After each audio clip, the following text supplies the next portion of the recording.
உங்களுக்கு தெரியுமா, ஒரு மனிதன் எப்படி முழு நாட்டையும் பட்டினி போட்டு கொன்றான்?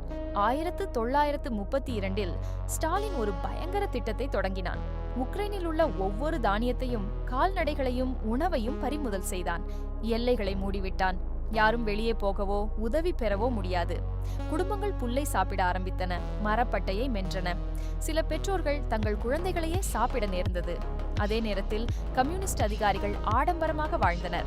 உக்ரைனிய தானியத்தை வேறு மாநிலங்களுக்கு ஏற்றுமதி செய்தனர். 7 முதல் 10 மில்லியன் உக்ரைனியர்கள் இறந்தனர். முழு கிராமங்களும் காலியாயின, எலும்புகள் மட்டும் சிதறி கிடந்தன. சோவியத் யூனியன் 60 ஆண்டுகள் இந்த படுகொலையை மறுத்தது.